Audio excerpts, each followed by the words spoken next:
आज हम लोग बात करेंगे विंडो एसी में गैस चार्ज कैसे करते हैं।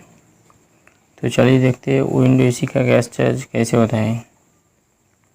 विंडो एसी में गैस चार्ज करना थोड़ा मुश्किल है क्योंकि इस पर वाल्व नहीं लगा हुआ होता है। तो चलिए शुरू करते हैं। एक विंडो एसी है जिस पे आज हम सर्विस और गैस चार्ज दोनों करेंगे।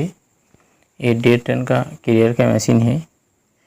इसको कंप्लेन था कि कूलिंग कम आ रहा है, तो हम लोग भी चेक किया, इसके सचमुच कूलिंग कम आ रहा है। तो बाहर निकल के लेकर आया हूँ। तो चलिए देखते हैं इसको कूलिंग क्यों कम आ रहा है। इसका कूलिंग कॉइल भी इतना ज़्यादा भी चोकअप नहीं है, फिर भी सर्विस कर देंगे। गैस के बाद गैस के साथ उसका सर्विस भी हो जाएगा। इस पे एक मुश्किल होता है कि स्प्लिट एसी जैसा वाल्व नहीं लगा होता है, तो गैस कितना है, गैस कम है कि नहीं, ऐसा भी मालूम नहीं पड़ता है। तो गैस चार्ज तो एक जगह इस पर ऑयल मिला है, तो उस पर चेक करते हैं। शायद लीकेज तो है उस पर, क्योंकि ऑयल लीकेज के बिना ऑयल नहीं आ सकता है। ऐसे यहाँ पे लीकेज है, साबुन फना से चेक करते हैं तो बबल्स निकलता है, मतलब लीकेज है।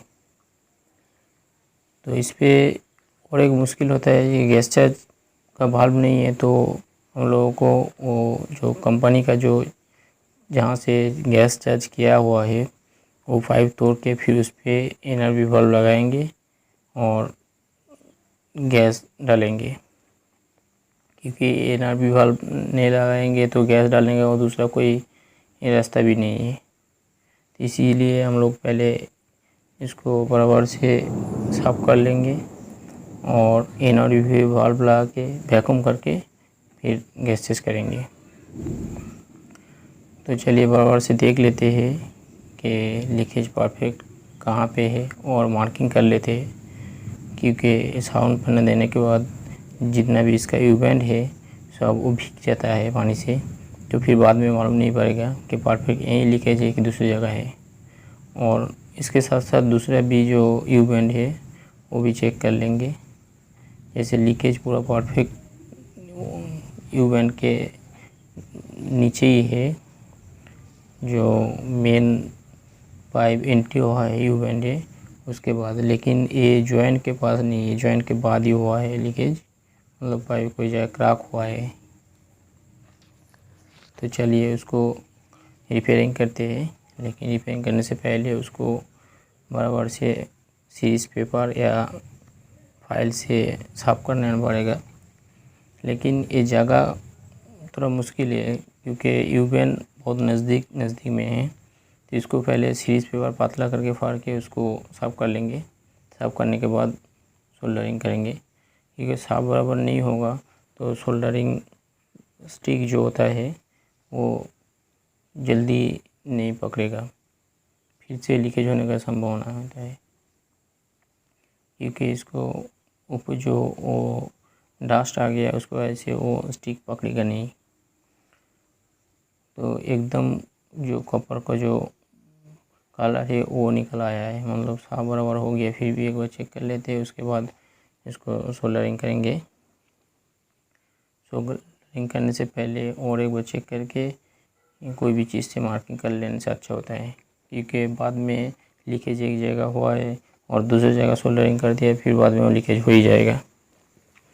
तो चलिए इसको हम अब सोल्डरिंग करेंगे। तो उससे पहले जो एनआरवी वाल्व है, एनआरवी वाल्व लगाने से पहले उसका जो पिन है वो निकाल लेना पड़ेगा, क्योंकि उसका जो रबर हीट होके पिघल जाएगा।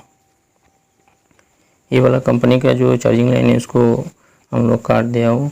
उसके बाद वहाँ पे जो स्विचिंग है वो नीचे तरफ है, तो वो स्विचिंग के अंदर एनआरवी वाल्व लगाने देंगे। एनआरवी वाल्व भी 2.5 से 3 इंच के आसपास होता है, तो इतना बड़ा लगाने की ज़रूरत नहीं है, काट के छोटा कर दिया हूँ। क्योंकि ऊपर का जो टॉप है उससे हाइट हो जाएगा, उससे ज़्यादा हो जाएगा तो फिर इसका जो बॉक्स है उसके अंदर आएगा नहीं, फिर टूटने का चांस रहता है। तो चलिए इसको हम सोल्डरिंग कर लेते हैं। इसके अंदर थोड़ा गैस है, फिर दूसरा जो स्टेनर के पास जो पाइप निकला हुआ है, जहाँ से हम लोग सेल्फ वैक्यूम बोलते हैं, मतलब खुद से वैक्यूम होता है, कंप्रेसर खुद का कंप्रेसर चला के वो पाइप तोड़ देते हैं, क्योंकि वहाँ से गैस थोड़ा हो भी अंदर तो निकल जाएगा। अभी भी थोड़ा बहुत है, आग का कलर जो है वो चेंज हो जाता है, मतलब थोड़ा बहुत है। लेकिन ये सोल्डरिंग करने के दूसरे साइड खुला हुआ है तो कोई मुश्किल नहीं है, क्योंकि लग ही जाएगा। अंदर प्रेशर हो तो मुश्किल होता है यही है कि लगेगा कि सोल्डरिंग हो गया, लेकिन कोई ना कोई जगह माइनर लीकेज रह जाता है, क्योंकि प्रेशर की वजह से उस जगह पे स्टिक नहीं आता है। तो इसीलिए वो तोड़ देने के बाद वहाँ से तो निकल ही जाएगा, गैस नहीं रहेगा उस पर। इसको बराबर अंदर तक डाल देना पड़ेगा, क्योंकि स्विचिंग नीचे तरफ है और थोड़ा हीट हो जाएगा तो वो वेल्डिंग स्टिक जो है वो पिघल कर अंदर चला जाएगा और चोक्ड होने का चांस ज़्यादा रहता है। ये कंपनी का जो पाइप है ये थोड़ा हार्ड है, और पुराना वाले पाइप के साथ पिंच करा हुआ था तो उस पर थोड़ा रॉड है, उस पर पूरा जा नहीं रहा है। तो चलिए इसको सही तरीके से अंदर डाल के फिर सोल्डरिंग करते हैं। नोज प्लस से इसको मुंह बड़ा कर लेते हैं, क्योंकि थोड़ा बड़ा रहेगा तो अच्छा रहेगा, लेकिन बड़ा करने से टाइम ध्यान रखना वो फट नहीं जाए। फिर फट जाएगा तो फिर मुश्किल हो जाएगा, क्योंकि वो एक तो जगह बहुत शॉर्ट है और पाइप भी बहुत छोटा है। फिर टूट जाएगा तो मेन जो सक्शन पाइप है उसके साथ फिर जोड़ना पड़ेगा।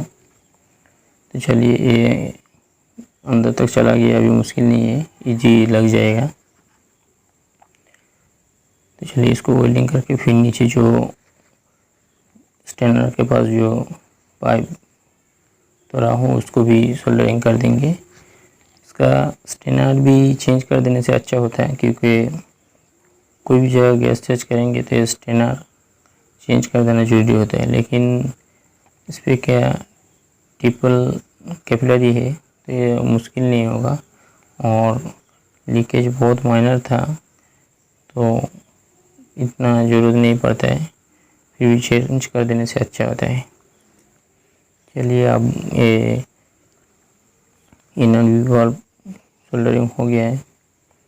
अब जहाँ पे लीकेज है वो भी सोल्डरिंग कर देते हैं, क्योंकि लीकेज बंद नहीं होगा तो फिर ये जगह भी थोड़ा मुश्किल है, और टेरिस पे हम लोग काम कर रहे हैं तो यहाँ पे हवा भी चल रहा है, थोड़ा मुश्किल हो रहा है काम करने में। तो चलिए इसको सही तरह से सोल्डरिंग कर देते हैं, उसको बाद वैक्यूम करके गैस चेंज करेंगे। विंडो एसी में और एक प्रॉब्लम होता है, क्योंकि वैक्यूम करने के बाद पूरा गैस तो अंदर जाता नहीं है, थोड़ा बहुत ऐड करना पड़ता है। इसको फिर हम लोग अंदर ले जाके चालू नहीं कर सकते बाहर, क्योंकि यहाँ पे प्लग पॉइंट भी नहीं है, पावर सप्लाई भी नहीं है कस्टमर के रूम पे। तो अंदर रूम पे जाके बॉक्स के अंदर डालने के बाद थोड़ा बहुत गैस ऐड करना पड़ता है, तो भी वहाँ पे कर देंगे, ठीक है। लेकिन 90% गैस चला जाता है वैक्यूम करने के बाद। वैक्यूम में गैस जितना जाता है उससे 10% या 5% गैस देना पड़ता है, पूरा ही चला जाता है वैक्यूम करने से, क्योंकि वैक्यूम होने से अंदर खुला खाली रहता है, ऑटोमेटिक अंदर खींच लेता है। चलिए अब इसको वेल्डिंग कर लेते हैं। वेल्डिंग करना थोड़ा मुश्किल होता है, क्योंकि एक साइड तो प्लास्टिक का पार्ट्स है और नीचे यू बैंड भी है, बहुत सारे यू बैंड है। तो एक भी यू बैंड का जो सोल्डरिंग है वो पिघल जाएगा तो फिर मुश्किल हो जाएगा, दूसरी जगह से लीकेज हो जाएगा। तो चलिए ध्यान से हो गया है, और थोड़ा मुश्किल हो रहा है ये, क्योंकि ऐसे काम ये जो हम लोग एलपीजी बर्नर से करते हैं इससे अच्छा होता है कि जो गैस वेल्डर होता है उसमें से करने से अच्छा होता है, क्योंकि उसका जो नोजल है बहुत बारीकी होता है और आग इतना ज़्यादा दूर तक फैलता भी नहीं है। लेकिन इसमें प्रॉब्लम और थोड़ा और प्रॉब्लम था, क्योंकि एसी ले जाना ले आना और दूसरा मुश्किल हो जाता है कि कस्टमर का भी थोड़ा प्रॉब्लम है, इसीलिए हम लोग कस्टमर के घर पे भी ये काम कर देते हैं। तो चलिए आगे बढ़ते हैं। यहाँ पे प्लास्टिक पार्ट्स के लिए थोड़ा मुश्किल ज़्यादा होता है, ये चलिए हो गया है। यू बैंड में कई जगह मुश्किल काम ऐसा ही है कि यू बैंड का जो दूसरा वाला यू बैंड है वो बहुत नज़दीक में होता है, और डबल बर्नर में प्रॉब्लम होता है, उसका आग थोड़ा बड़ा है इसीलिए मुश्किल होता है। तो चलिए हम लोगों का वेल्डिंग तो हो गया है, अभी वैक्यूम पे कर लेते हैं। वैक्यूम करने के बाद गैस चेंज करेंगे। कोई भी गैस चेंज करने से मैनुअल गेज लगाना ज़रूरी होता है, क्योंकि मैनुअल गेज का 3 पॉइंट होता है, एक सक्शन साइड, दूसरा डिस्चार्ज, और बीच में जो होता है सेंटर का वो कंप्रेसर या गैस का जो टैंकी होता है उसमें से लगाने के लिए होता है। तो हम लोग वैक्यूम कर रहे हैं तो वो लो साइड पे लगाएंगे, क्योंकि ये माइनस पे दिखाना चाहिए वैक्यूम। तो हम लोग माइनस पे साइड डायरेक्ट कंप्रेसर का लगाए हो एसी का, और सेंटर पे जो कनेक्टर है उसके साथ वैक्यूम पंप लगाया हूँ। जैसे आप देख रहे हो ये जो एनर्जी वाल्व लगा हुआ है इसके साथ डायरेक्ट बैक प्रेशर का कनेक्शन लगा हुआ है। तो वैक्यूम होने देते हैं, तब तक हम लोग मशीन को सर्विस कर लेते हैं। सर्विस के बाद थोड़ी देर रखेंगे उसको, वैक्यूम हुआ कि नहीं वो भी चेक हो जाएगा, और वैक्यूम में हो जाने के बाद वाल्व बंद करने के रख देने से उसका जो लीकेज है वो भी मालूम पड़ जाता है। तो चलिए वैक्यूम हो गया है, अभी हम लोग इसको थोड़ी देर रख देंगे कि कोई जगह लीकेज है कि नहीं वो देखने के लिए। लीकेज तो शायद नहीं है, फिर भी एक बार गैस देके चेक कर लेंगे। चलिए थोड़ा वेट कर लेते, फिर गैस डाल देंगे उसको। गैस डालने के बाद फिर उसको हम लोग लीक चेक कर लेंगे एक बार। लेकिन ये जो इसका सुई है ये निखुद से देख लेना कि कहाँ पे है, फिर थोड़ा माइनर इधर उधर होगा तो मालूम नहीं पड़ेगा लीकेज होगा तो लीकेज नहीं है। चलिए अभी डाउन नहीं हुआ, इसको गैस डाल देते हैं। अभी गैस डालने से पहले सेंटर का जो पाइप है उस पर बटला पे लगाया हूँ, लेकिन ये चार्जिंग लाइन के जो खोलने का टाइम जो एयर आया है उसके लिए फ्लश करना ज़रूरी है। तो चार्जिंग पाइप के अंदर जो एयर है वो गैस के प्रेशर से निकल जाएगा।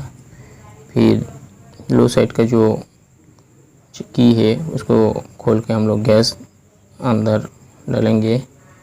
इसको खोल देते हैं, फिर गैस मशीन के अंदर जाएगा। फिर गैस डालने के बाद उसको लीक भी टेस्ट कर लेंगे। ये उसको चालू नहीं कर सकते, इसके लिए जितना गैस अंदर जाता है तो उसमें डाल देते हैं। फिर अंदर जाके देखेंगे कि थोड़ा बहुत गैस लगेगा तो दे सकते हैं। लीकेज भी नहीं है, मतलब मशीन ओके है। इसी तरह हम लोग गैस चेंज करेंगे विंडो एसी में। तो चलिए आज के लिए इतना ही है। मेरा वीडियो अच्छा लगे तो लाइक और सब्सक्राइब ज़रूर करना। इसी तरह हम लोग दूसरा वीडियो भी लेके आएंगे आप लोगों के लिए। तो आज के लिए इतना ही है, चलते हैं दूसरे वीडियो के लिए।